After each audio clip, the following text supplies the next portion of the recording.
Alright, problem 3. It says, given the coordinate point, determine the angle formed with the x-axis in the first quadrant.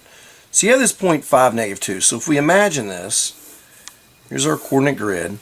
We're at the point 5, negative 2. So I'll go over 5, down negative 2. So I'm right here. So there's the point 5, negative 2. What we're looking for is the opening from here all the way around to this line right here. So we know it almost went all the way back to 360. But what we're going to do to figure this out, you got two options. You can either draw your line straight up to here to form a right triangle or across. I'm going to draw it in this case. I'm just going to draw it straight up right there. Now, let's look at what measurements I have. I know I went over 5, so this length of this leg is 5. And then I went down 2, so the length of that leg is 2. And I'm trying to find this angle right in here. I'm going to label it theta. So I know I've gone, if I went all the way around, it'd be 360, and then I want to go back how much, and that'll tell me where I am. Because all the way around is 360, and then back whatever this angle opening. If this were 10 degrees, I know that I've gone 360 back 10, I'd be at 350. And we're trying to figure where is this guy pointing.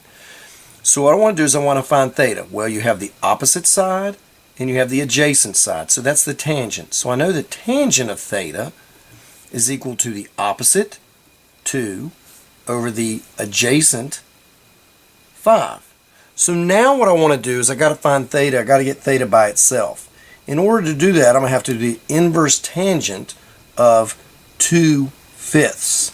So I'm going to do the inverse tangent of 2/5. I'm doing it on the calculator, and it tells me, hey, that amount is 21.8.